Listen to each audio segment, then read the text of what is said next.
Hello, I'm Jasmine Roper. And I'm Elise Jones, and this is your CAVS News Show. From the studios of Chillicothe High School, this is your CAVS News Show. A recent rumor stating that Donald Trump was disqualified from the 2016 presidential election has left America confused. This confusion was caused by arguments made by White House Press Secretary Josh Earnest. At a recent press briefing, Earnest made statements explaining why Trump should be disqualified and why what Trump is doing is wrong. Social media surged with tweets and posts stating that Trump is out of the election. However, these statements are incorrect, and Trump is still in the competition to become the next leader of our country. Speaking of leaders, one of our CAVS News members took the time to follow our principal around to see what a day in the life of Mr. Fisher is like. Let's go to Julian Villarreal to take a look. Attention C-section, it's basketball season and the new basketball C-section t-shirts are ready for distribution. The C-section committee members will be passing out t-shirts during lunch periods this Monday and Tuesday. Finally, the next thespian meeting will take place on Thursday, December 3rd. T-shirts are in and will be passed out to students who paid. That's all for morning announcements. You have a wonderful day, CHS. Today we are going to see a day in the life of Mr. Fisher, our principal here at CHS. You may see him at any of our sporting events, theatrical events, and clubs or special events.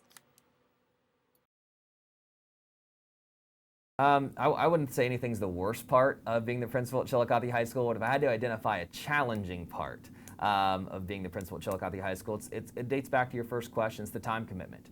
It's the notion that, while some people have, and this is something that I've talked to my wife about numerous times, and that she oftentimes, and most people would fail to understand in certain jobs. She clocks in at Adena Hospital as a radiation therapist at 8 a.m., and she clocks out at 4 p.m. From the time she clocks out, nobody calls her about treatments. Nobody, is needing something from her before she goes back to work the next day at 8 a.m. I come to school every day at 7 a.m. Our school day building opens at 7:15 a.m. School starts at 7:30 a.m. And the school day technically ends at 2:15 p.m. for students, 2:30 p.m. for staff members. But outside of that, we have athletic events that I have to attend. We have concerts that I have to attend. We have a variety of clubs and organizations that have events here that I have to attend.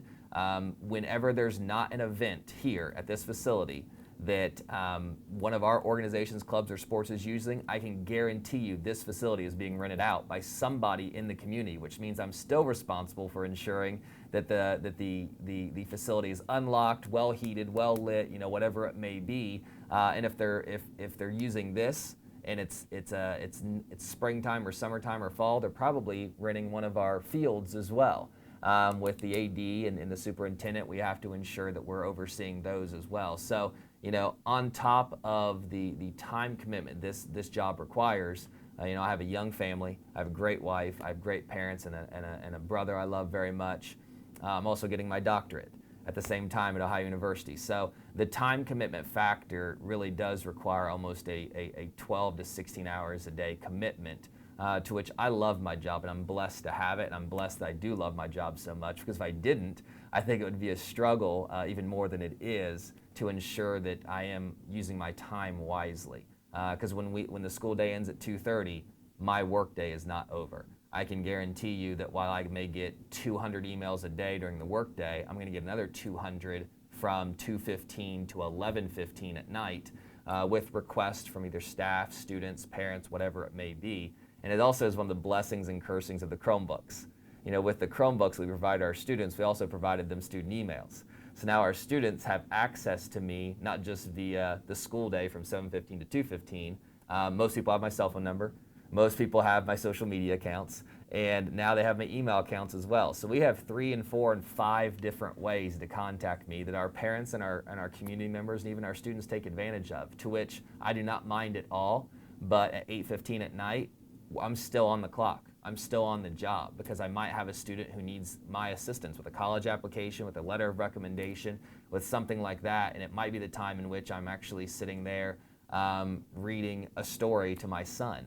And I've got to try to find a way to balance reading that story to my son while also caring to the needs of my students at 8:15, 9:15, 10:15 at night. And I want to be as accessible as possible to my students. And I think if you can ask Jasmine, if you email me or you contact me, I am going to get back with you either verbally or via social media, email, whatever it may be. and I take that responsibility very seriously. But the most challenging part of the job is just the time, devotion, and commitment that you have to the job to really do it as well as you possibly can. A lot of his time is consumed by walking up and down the hallways of our school. He constantly goes from one end to the other. Over the course of the day, he receives about 200 emails and roughly 10 phone calls per hour. Mr. Fisher also does an average of 4 teacher evaluations and meets with at least 5 different staff members a day. Honestly, I don't balance my social life and my professional life very well, just to be as honest as possible. I think if you were to talk to my wife and you were to talk to my parents and you were to talk to my brother and my family, it's probably my biggest struggle as the principal of Chillicothe High School is finding some type of achievable and understandable balance between my family commitments and responsibilities and expectations and my professional responsibilities and commitments and expectations. 6 years ago when I took over as principal at Chillicothe High School, we did a major overhaul in regards to the expectations for our staff, our students, academics, discipline, athletics, clubs, the whole nine. And it devoted a lot of my time and energy into making Chillicothe High School the place that I thought it needed to be, and based on the successes we've had, the place it should be. But because I devoted so much time and energy to my professional life and to Chillicothe High School and to the students and the staff and the community and the parents, it did impact myself personally and professionally in regards to that split time. The thing that's balanced me more than anything else is the recent birth of my child. There's no two ways about it. I was probably not the best husband in the world when I first took over as principal at Chillicothe High School, because I was probably devoted to a fault to my job and to my students. My mom and my dad are graduates of Chillicothe High School. We have a pretty long lineage of pride in Chillicothe and of the Chillicothe City School District. So I was very determined to make Chillicothe a great school system and a great school building. And in doing so, at times I was more neglectful than I should have been to home and to my wife.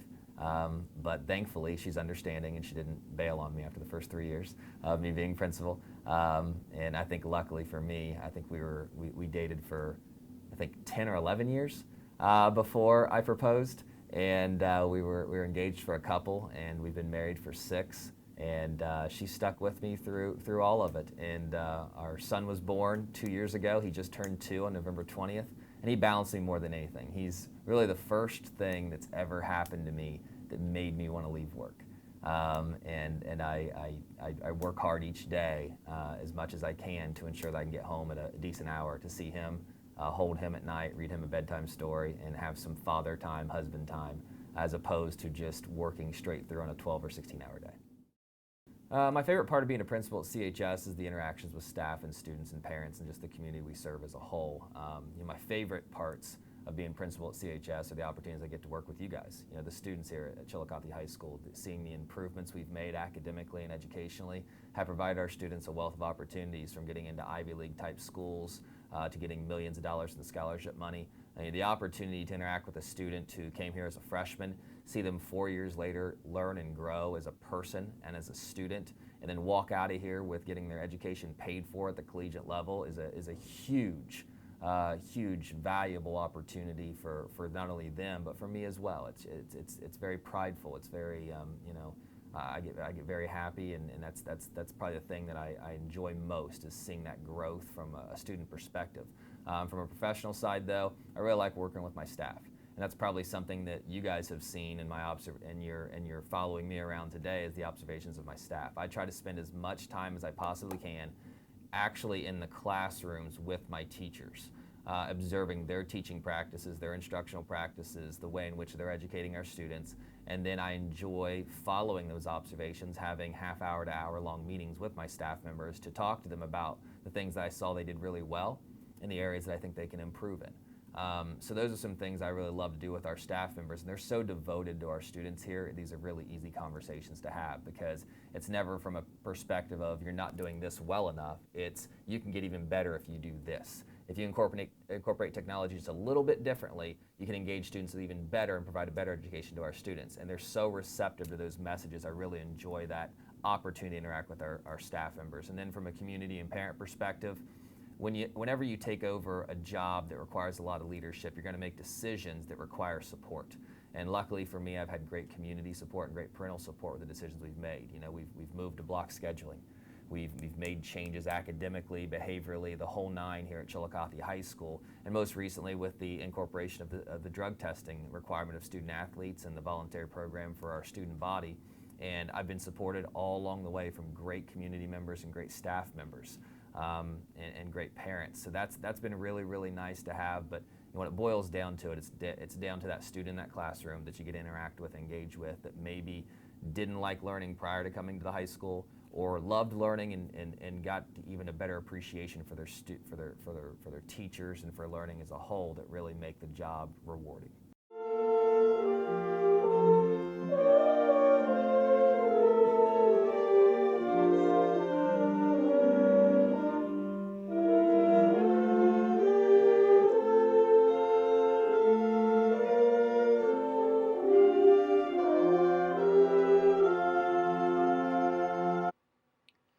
Through all the struggles, he is still very proud to have this job and of everything we do as a school.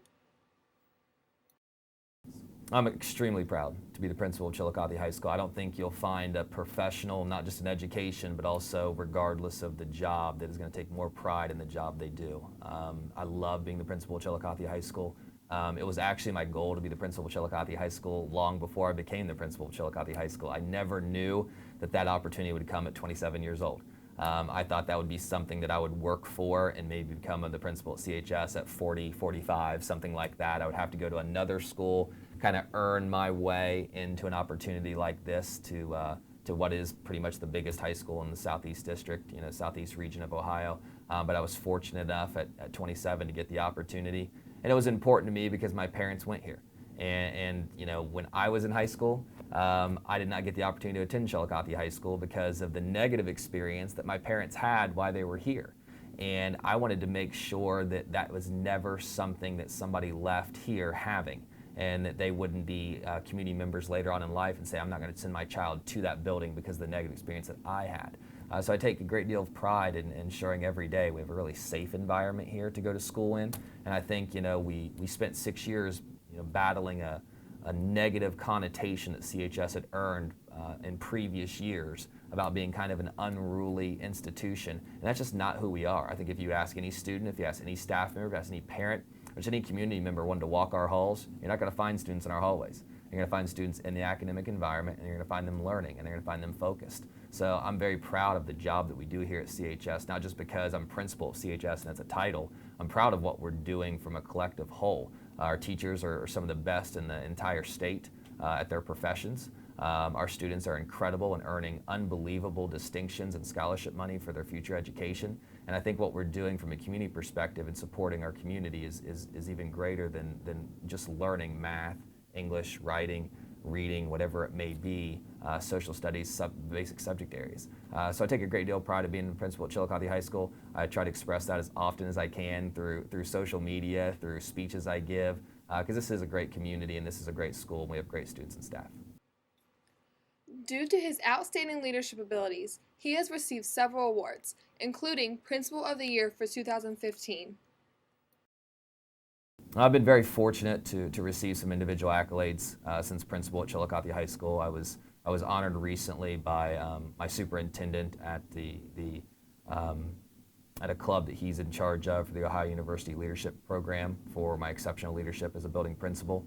I was recently honored as the Ohio State Principal of the Year through the OASSA and was named one of the top 10 principals nationally through the NASSP, which was quite an honor considering the amount of wonderful principals that are in the state of Ohio as well as in the country. I got to go to Washington, D.C. and go through some programs and some opportunities to talk to some congressmen and things of that nature because of the state and national awards that we've been honored with. Our school's been honored with awards as well from the state and national level. Most notably the recent Google Symposium that we had here at CHS, where CHS was noted by Google executives as really the top school they've ever been a part of, where somebody's hosted a Google Symposium and been so successful with the implementation of these Google Chromebooks and technology into our instructional practices. So When you look at the Ohio Department of Education bestowing honors on Chillicothe High School, like A ratings and things of that nature, when you look at, the Newsweek magazine ranking Chillicothe High School as one of the top schools in the state or in the country, when you look at a building principal being named, the state principal of the year and one of the top 10 nationally, when you look at, getting recommendations for honors like the digital principal of the year, because of the work we've done with the Chromebooks and the work we've done with Google in particular, we've been very fortunate to be honored in a lot of different ways from an individual standpoint, as well as from a collective standpoint, from a school standpoint. And we're honored that those people think so highly of us. But the reason that we're getting those accolades is because of the work our students are doing in the classrooms and the way that they're achieving and the way that they've grown. They've reduced their discipline over the last 6 years every single year. They've increased their attendance rate every single year. They've increased their achievement rate every single year. And when you have success like that, people take notice and people give you awards. And that's nice, and we appreciate that. But ultimately, we're not working just for awards. We're working to ensure that our students have as many educational opportunities as possible. And we've been blessed here at Chillicothe High School to work with a great staff and great students that have put us in the position to get individual and group accolades. On top of everything, he still manages to bring us new school programs that help the school to be a better environment. There's really one more key aspect that I want to add to CHS. We've fought for a couple of years to get a JROTC program, an official JROTC program. Right now we have the Cavalier Cadets, which is kind of like a military club basis that focuses on students' academics, focuses on improving their attendance and reducing their discipline, and we've had overwhelming success with that. But one of the things about a JROTC program is they only have a finite number of those within the United States Army or the Navy or whomever is sponsoring the program. And in order for you to get one in your region, another one has to fail in your region. So we're kind of waiting on one to get defunded or fail in another school before we can be next in line to actually become one of the JROTC institutions in our region, which makes up Ohio, Kentucky, West Virginia, a couple of other states. Outside of that, when I was interviewed 6 years ago for the job, I laid out a very poignant plan to address a number of concerns that were here at Chillicothe High School from a behavior standpoint, from an academic standpoint, from a professionalism standpoint, and we've attacked every one of those. And the only goal that was of my roughly 32-point plan we haven't achieved at this point is the full institution of a JROTC. So I feel really comfortable with where we've achieved. I'm not content. I'm comfortable with it. I'm going to look to continue to add to the great things we've already done at CHS. But right now, the one thing I'm focused on is hopefully getting that JROTC program established so we can affect even more students than we currently are in the Cadet Club. Because with the Cadet Club, we really impact roughly about 20 to 25 students. And of those 20 to 25 students, they're usually always students who are struggling academically, have behavior issues, or potentially are having attendance issues at school. And as soon as they get in that club, their GPA shoots up, their discipline shoots down, and they start coming to school more. And that's a very impactful club. So the more students I can reach through that, the more I want to do. So it's all about making sure that students in some way identify with Chillicothe High School beyond just going to their subject matter classes. And whether you're an athlete or in a club, by doing those things, you're going to do better in school as well, which ultimately will lead to better successes after high school, which is what we're trying to get our students to do. Earlier this week, a Chillicothe bus driver named Sean Ost managed to prevent a 12-year-old girl, Elizabeth Kozolke, from walking into a burglary in progress. Ost realized the car in the child's driveway didn't belong to the family. He then told the children to take videos and photos with their phones if possible. While the children snapped pictures, Ost called the local police officers. Elizabeth managed to get a great image of the suspect's white van. The images helped the police arrest a 27-year-old man, Corey House, and a 26-year-old man, Donald Collins. Now let's go to Did You Know with Coy Kozad.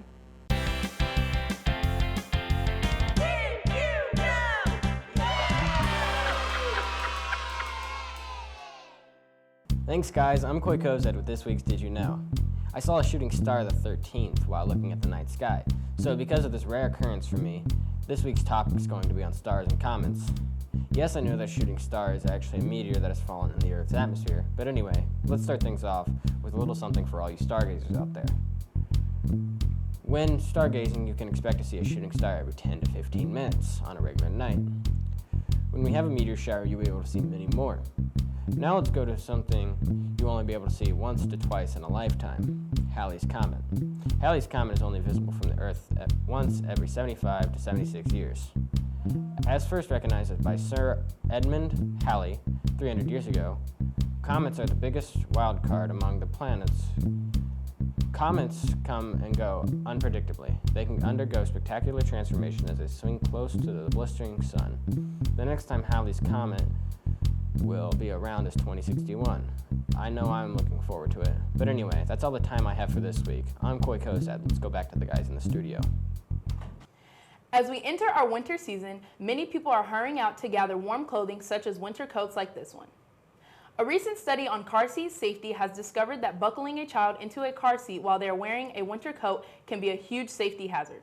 The study placed a child-sized dummy wearing an average winter coat into a car crash simulator. The entire crew was amazed at how the dummy flew out of the car seat.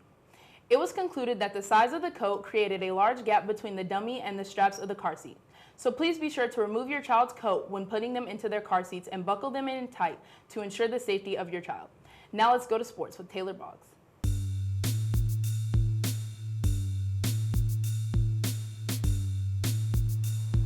Thanks guys, I'm Taylor Boggs with this week's CAVS News Sports Update.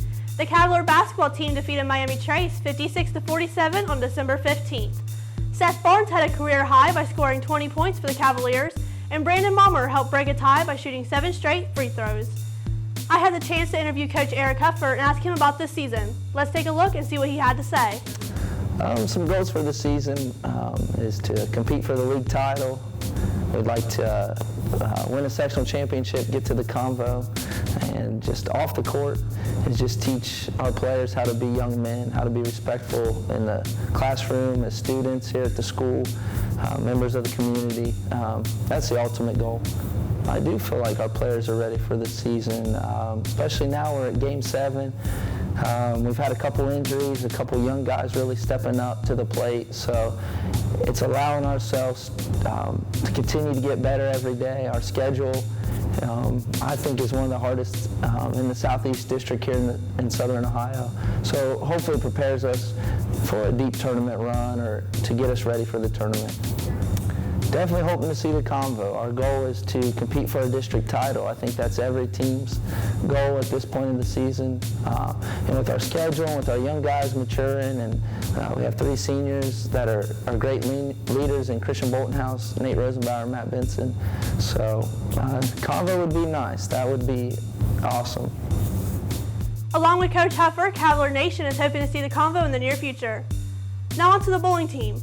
Both the boys and the girls bowling team won a dual match against Wellston High School. High scorers for the boys and girls were Barry Warfield and Rihanna Hauser.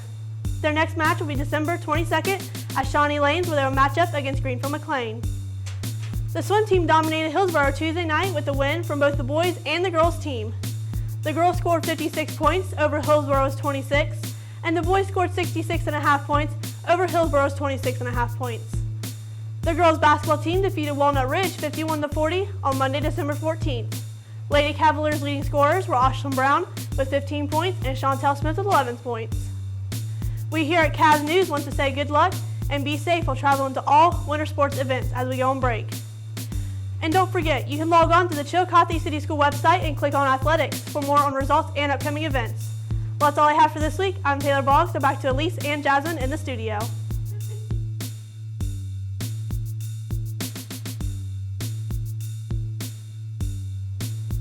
Have you ever wondered what teachers do outside of school? Asa Pinson interviewed some of our own CHS teachers to find out. Let's take a look. Earlier this month, CAVS News reporter Asa Pinson interviewed some teachers to find out what sorts of things they enjoyed doing in their spare time. Well, I like practicing and studying music a lot, and so I'm typically always doing something related to score study and just getting ready for upcoming performances that I have both with our concert band and with other ensembles that I'm associated with outside of the school. I also like working out when I can and cooking. When I'm not working, I love to spend time primarily with my family, with my wife and my daughter, who is 4 years old. I love to pick her up from her school, and she gets all excited when her dad's there to pick her up. And just the other night, we had the opportunity to decorate the house for Halloween, so I got all dressed up in my Papa Smurf outfit, and Willow was dressed up. Willow's my daughter's name, in her Smurfette costume, and we got to decorate the outside of our house, and that was really a lot of fun. Besides spending time with my family, I like to exercise when I get the opportunity, which is not very frequently. I love to watch Ohio State football games. I'm a huge Buckeye fan, and just basically spending time with all of my family, whether extended or immediate. Okay. When I'm not working, I really like to spend time outside with my dog. We walk around the mounds a lot, and then City Park, and kind of like frolic around the great outdoors, and it's just fun for me to be outside and with my dog because she's my child. Might as well be. But I like to spend time outside, and then I also like to go shopping. It's a big hobby for me.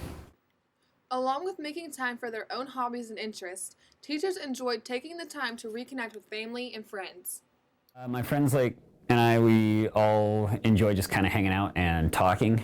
We don't get to see each other terribly often anymore. My friends from college and high school live, for the most part, they actually live outside of the state, and none of them live near Chillicothe. So when I'm able to get together with those friends, we basically just hang out and talk for hours and kind of get caught up on where our lives are at. The friends that I do have in town, I'm friends with a lot of the band directors and other music teachers in the area, and so we get together and actually talk about work and how we can do better and just what's going on. It's nice having friends that are colleagues here too.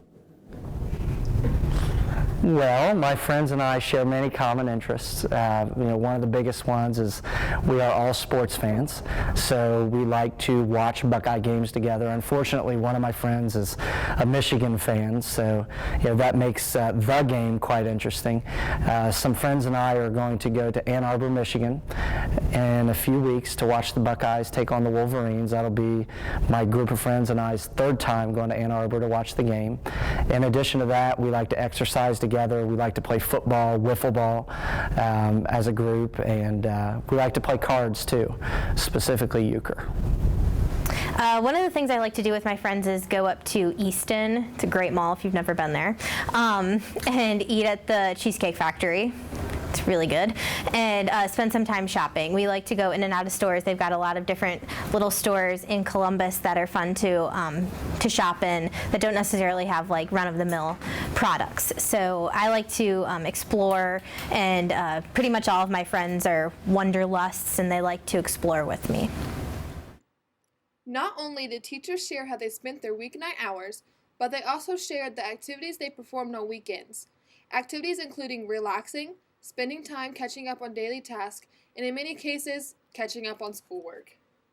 I enjoy spending my weekends basically trying to get caught up on the chores that I had to get ready, kind of ignore over the course of the week. And but once I'm caught up on all that, then I actually get ready for my private lessons because I still study music. So I practice, and if I can get some practice, score study, some reading in, then that's a good use of my time. Well, on the weekends, I like to enjoy nature during this time of year. My wife and I like to hike, whether at Great Seal or on the flood wall, or just anywhere and everywhere around town where we can get a feel for nature. We love that cool air and the crisp sound of the leaves underneath our feet, and just the smell of the fall. And again, besides that, just spending time with my family and resting up for the upcoming week, which I know will be busy per the usual. When my family and I travel, we like to go pretty much anywhere in the United States. We've been to almost every single state for volleyball purposes, baseball, things like that, but we go on a lot of road trips. But I do love to go to my aunt's lake house on the weekends, and that's somewhere that we can all pretty much just meet up and spend the weekend at her house on the boats and at the campfire and things like that. So pretty much low-key events and travel spots. Even though the teachers of CHS are masters of time organization, they lack time to simply spend on themselves. Well, I guess I try to live overall by the idea that if you do what you love for a living, you never work a day in your life. So sure, there's lots of paperwork and other things like that that go along with the job that, you know, I'm certainly hoping to minimize in the future. But overall, I really like doing what I do on a daily basis. So if you count work, it's about 55 hours or something like that during a regular work week. And then beyond that, I'm practicing and performing and other things like that. So it's actually probably a fair amount, 70 hours during a week. 20 hours outside, maybe, if I'm lucky, outside of work. So. Not as much time as I'd like because I dedicate an awful lot of time to the school. That said, you know, I'm very passionate about my job here and impacting young people's lives. So, you know, if I'm including that time, which I find to be truly enjoyable, then I would say I get to spend a vast amount of time each week doing tasks or items or activities that I truly enjoy. Okay, during a regular week, it really depends on the type of week that I have scheduled for what I like to do and how much time I have to spend on what I like to do. During volleyball season, I really don't have a lot of outside time. I'm at school all day, then pretty much until 8:30 at night, and then I go home and I crash. So I don't have a whole lot of time to spend on outside hobbies. But when I do have the chance to spend some time on hobbies, it's usually after volleyball season's over in the winter and then in the spring, which is nice, but it's very minimal up until those points.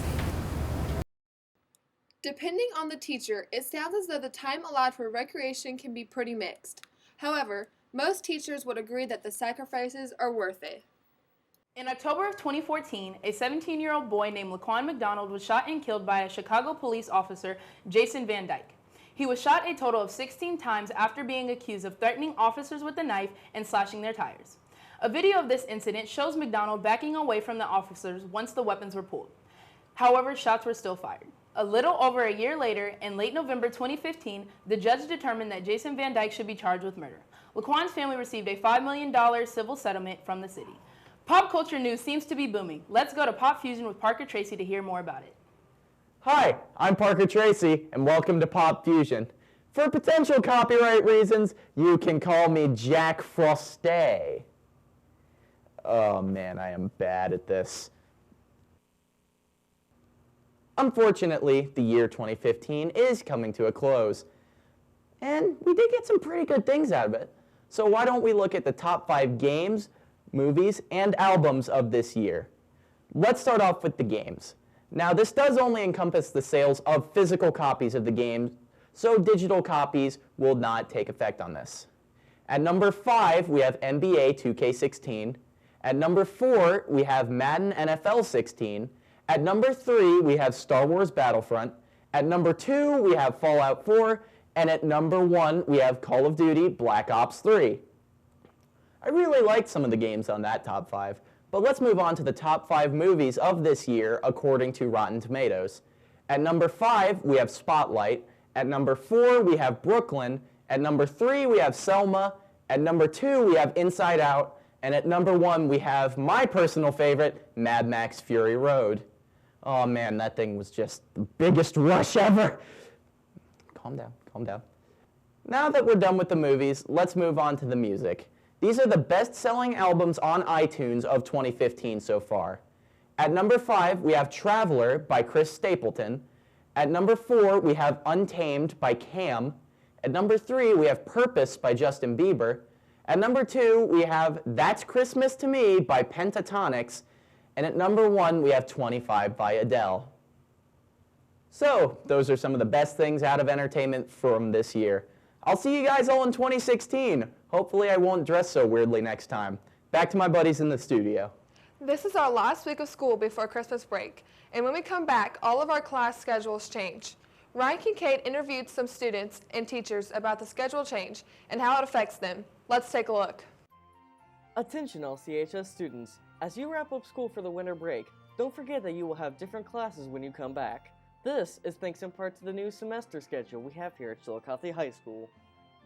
The semester schedule system is a lot different than a full year schedule system because a student has the opportunity to complete almost a full year's worth of courses in a semester rather than just in an entire year. And what that means is in a full year system, a student might take 6, 7, 8, 9, even 10 courses in a year max, and their attention span is spread out upon those courses throughout the entire school year. The difference with the semester system is rather than going to every single period, every single day for maybe 30, 35 minutes, 40, 45 minutes, now you have the opportunity to really focus on specific subjects in a semester. So a student will go to a class period every day for 70 minutes for a full block system, and they'll only go to about 5 classes at a time for a semester. So the student has the opportunity to get a full year's worth of work in a course from August until December, and then from January until May. And what the full block system allows our students to do is earn a lot more credits, be able to go and be in a lot more courses than they would be if it would have been in a full year system. In a full year system, the graduation requirements are 21 credits. In a full block system, the graduation credits were increased to 26 credits, but with that increase, also increased the opportunities for our students. So now our students, instead of just taking 7 courses a year, or 6 courses a year over their 4 years, which have been a max of 24 courses, let's say, our students are going to be able to take as much as 40 credits a year, 5 credits per semester, 10 credits per year. So the full block system really, I think, puts the students in a position where they're going to be able to have the opportunity to experience more educationally speaking, but also train them for success outside of high school. The semester system we have here at CHS mimics almost entirely the semester system that the state of Ohio adopted at the collegiate level. So the collegiate level went from a porter system, which really mimicked a trimester system at the high school, and went to a semester system a couple of years ago. And by switching from an all-year course schedule to a semester system, it's just another way Chillicothe High School is attempting to better prepare our students not just for success in high school, but also for success in the college arena. The guidance counselor's role is really to react to these policies and ensure we're meeting all state and district requirements. As I said, 21 credits to graduate in an Ohio high school, but our expectations are 26 credits. Because our students can take more courses, we wanted to make sure and up our rigor and our expectations of our students. And really it comes down to the student level. The expectation from the guidance counselor as well as myself is to sit down and really make educational plans for almost every individual student to meet their specific needs. And because we're full block now, we're focusing on less subject matters at one time, because students have the opportunity to maybe take 2 core courses, math and science first semester, and the other 2 core courses, a English and a social studies second semester. There's more opportunities to really have that really individual focus with every single student. So we spend a lot of time sitting down with parents and students and explaining the schedule to them so that they understand they're taking a full year course within a semester, and the opportunities they have for honors and AP courses, as well as opportunities for lab courses to make up learning gaps, and just educating our students and our community and our parents as much as possible so they can see the educational benefits right now as well as in the future. I think they've reacted very well, very positively. I've had a lot of great feedback from it. Obviously, any change is gonna bring up some questions or concerns that you have to address, but I think we've addressed them really swiftly and appropriately. And I think the thing that teachers like the most is that in the semester system, they're dealing with less students at a time. So by dealing with less students at a time and teaching less courses at a time, they can really focus on those students' individual needs. And by having the 70-minute class periods and by having the consistency of having them every day, they have the opportunity to really build on the learning they had the previous days to make the best educational opportunities for our students possible. From our students' perspective, I'm sure they enjoy the fact that they have less subject matters to deal with at one time, and you kind of spread those out among the 2 semesters. And I've really heard no real negative concerns or feedback at this point. We've had nothing but great results from an educational standpoint and great feedback from our students and our staff. You will be given your second semester schedule. If you would like to make changes to your schedule, or if you want to discuss how your current classes are going to change, you can always talk to your guidance counselor. We do everything related to scheduling. We help students as far as choosing classes, determining when, which periods they'll happen. We also are involved with each department in determining what courses will be offered and when they'll be offered. Graduation requirements have to be considered. It's kind of our specialty to deal with every schedule for every student. I'm seeing a lot of benefits, and I think the students are feeling really positively toward having the full block schedule. It allows them to take lots of different courses throughout the course of their high school career. It also prepares them for entering college, because this is very similar to what most colleges in the country utilize as their scheduling system. So it's a good setup all the way around. While this does seem like a good way to organize classes so that students can earn more credits, Let's see what the students and teachers really think. Well, I'd rather have my classes throughout the whole entire year because it would be a lot easier to keep. You would have to be used to switching around all the time, and you could just basically get used to the schedule you have at first. It would be a lot easier. Well, my friends think about this. I don't know what they think because I really haven't talked to them about it, but I'm pretty sure they would probably agree at the same time. Because of how they have after-school sports and everything, how it would probably conflict with it. I think they're good. I like them instead of having year-long classes. With the block scheduling and all that, you get all these different classes, a lot of opportunities, more than you would get in any other school, especially with block scheduling. So, I'd keep the semester classes because year-long classes, you only get like a certain amount of classes that you can fit into one school day, and you're all year. And you might need these other ones that you need, and that's why I like the semester classes instead of year-long classes. I mostly like the year-long classes because you get to be with your same teacher, like again for the whole year. You don't get to switch up or anything like that. You gotta have one with the setback. But with the semester changes, you have to change teachers, and you have to change pretty much how you are around them. Instead of with the year-long ones, you're with them all year, so you don't have to change. They already know how you are, they already know what you do, if you do your work, anything. So that's why I like the year-long. The semester ones are good too. I'm intrigued by the fact that CHS is on semesters. I believe this will prepare the students to be able to transfer to community colleges or four-year colleges where they will already be indoctrinated into the idea of shifting classes every semester. Also, it provides the students an opportunity to end their classes and take their exams prior to the Christmas break and the holiday break, which means the students will not have forgotten as much information and to take exams when they come back. When I was in high school, we had the same class, the same teacher, the same group of students for the entire scholastic year from September through May. Again, don't forget that after winter break is over, you will have different classes in different homerooms for the new semester. With CAVS News, I'm Ryan Kincaid. Now, let's go back to the studio. In Snellville, Georgia, at Shiloh Middle School, a 13-year-old Muslim girl was singled out in front of her fellow classmates after her teacher randomly asked her, and I quote, "Why do you have that book bag over your shoulders? Is there a bomb in there?" The young girl was wearing a hijab at the time of the incident. The teacher claims that it was just a simple joke. However, Aiden, the girl's father, feels very different about the situation. Discrimination is nothing to joke about and is a very serious issue. Please be kind to everyone you encounter. Now let's go to Hall Talk with Maggie Daddy.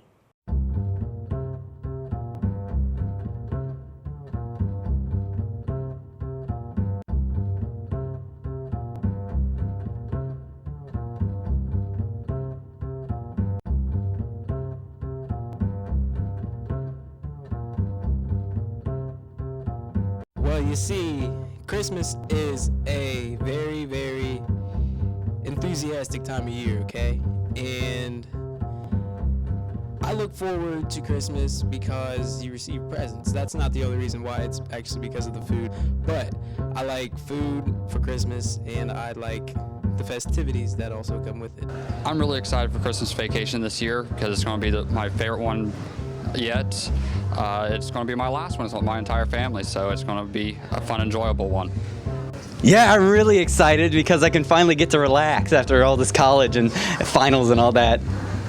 I am excited for Christmas vacation to spend time with friends and family and to celebrate the holidays and just reminisce with everybody. I'm excited for Christmas vacation because we get off school and I get to spend a lot of time with my family. I am excited for Christmas break because of the time we get to stay in, time we get to spend with family coming into town, seeing loved ones, and presents. Because I get to spend time with the family. I am and am not excited for Christmas vacation because it is my brother's last Christmas before he leaves, and I get to go to Georgia, so it's fantastic. I'm looking forward to Christmas vacation so that I get to spend time with friends and family. That's all for this week. I'm Elise Jones. And I'm Jasmine Roper. Have a wonderful winter break. Chillicothe.